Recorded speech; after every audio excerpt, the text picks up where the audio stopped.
So my name's Elise Kova, and that's spelled Elisekova. Okay. May I introduce myself? Yay! I'm such a nerd. Hi, Elise. Hello. So I'm new to your books. I just started with a Trial Sorcerers. Thank you. So I do have a couple character questions. Okay. So first of all, Ira, right? Yes. Okay, so Ira. So she was very, she was like in a growth stage and trying to prove herself, and also to help her brother kind of be able to live his own life separate from her by proving that she can be independent. Where did you get like inspiration for how you wrote that character? So I think a huge part of the inspiration for that character came from, honestly, sibling relationships that I've had in my life, as well as I've seen my friends have. And I think I'm a younger sibling, and my sister's 8 years older than me.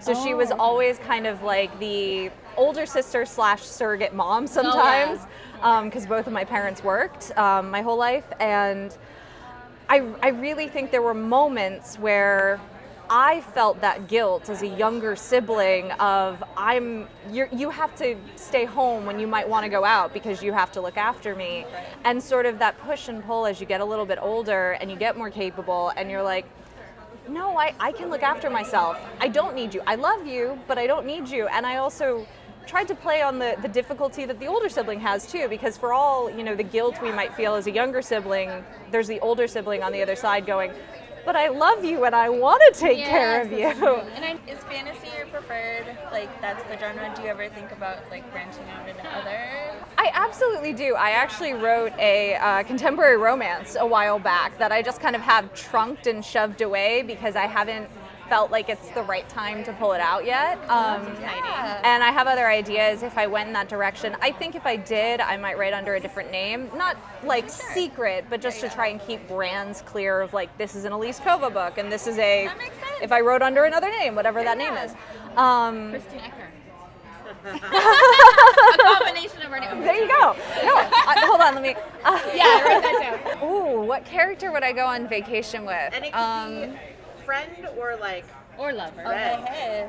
So I would probably go on vacation with a couple of different ideas. I would love to go on vacation with Luella because she's a healer and she's really good with potions, and I bet she would make the best hangover cure or the best like you could drink all you want and not have any problems the next day. And she would bring Hook. She would bring Hook, and Hook is the best boy. The best boy. So Luella would be up there. I think Jax from my Air Awakens series would just be a party and a half. I might die vacationing with him, but it would be a very fun death. Like it would be a way to go. Thrilling the whole way. The whole way through. So how long does it take me to build the world before I start writing?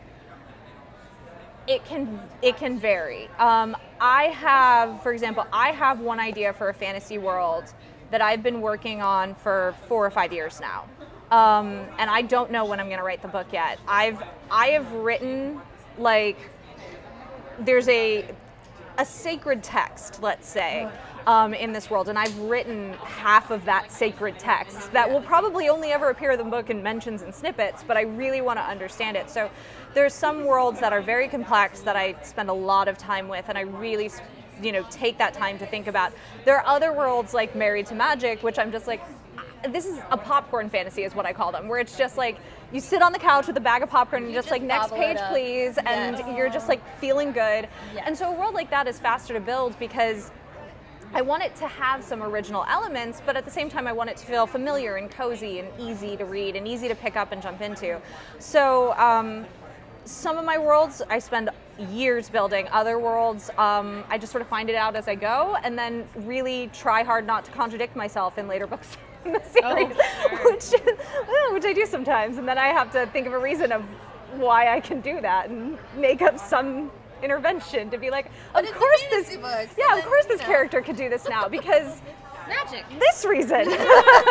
How did I start doing it, and how do I keep coming up with content for TikTok? I started kicking and screaming. I was one of those people who was like, I'm in my 30s and I don't know what this ticking talk is, and that's not for There's for a the special kids. hashtag for that though. for us. For the millennials, the Yeah, old folks. there's millennials on TikTok and other hashtags you can use. You know, You're good. I love the born in the late 1900s. Like, I know some people like hate that, but I'm like, yes, I was born in was the a late wonderful 1900s. era. It was a wonderful era. Hold on, let me get my Turn of cup. the last century. Yes, the turn of the last century. At the turn of the millennia. Then I was really intimidated, and I got the advice that is given to a lot of people on TikTok, which is just make content, just put it out there. If it does well, it does well, and if it doesn't, it fades into oblivion and no one cares, or you can delete it or put it to private if you really decide you hate it later. And I started doing that, and at first I was like, okay, I have to do my hair and my makeup and all of that, and then I was like, I'm a goblin most days. Same. I'm a messy bunned, no makeup, in sweatpants goblin. And I'm very proud of that. And I'm like, if I can't TikTok in my goblin state, if you can't love me in my goblin state, Yeah, you don't you get me can't in my have pretty me. state. So really enjoyed just trying things on TikTok and seeing what it does. And I was a theater kid growing up. Yeah. Like, Oh, so it's just- I was a theater kid. I did cosplay. I'm an extrovert on the Myers-Briggs scale. I'm very like, however you measure it, I'm an extrovert. So TikTok's pretty natural, I guess. And I don't know. I'm sure I've done things that I would look back on and be like, why past Elise? But it has yet to come crumbling down around.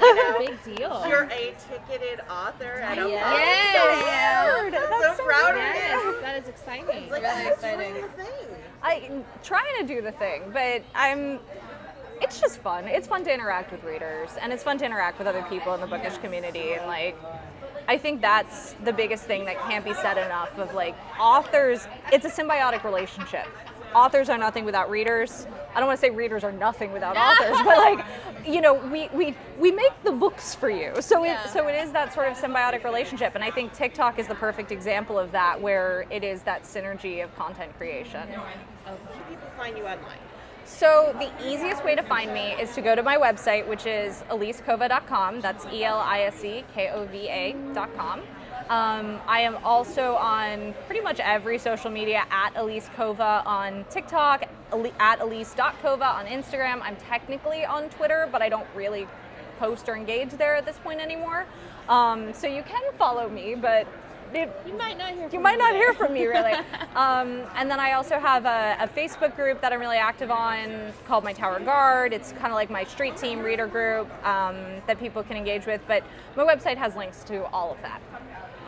My other series, the next release in that isn't until February of next year, but that's my Trial Sorcerers series. And the third book in that, A Tournament of Crowns, comes out in February. Wow, that's exciting. Yeah. When can we expect a movie or television show? If you know a producer, like hook me up, pass on my number. I think it's coming. It would be Meg to. Meg will figure that out. I would love that, but unfortunately, pursuing all options, but don't have anything I could say right now. Thank you for meeting with us. Yes, thank you. Thank you guys for having me.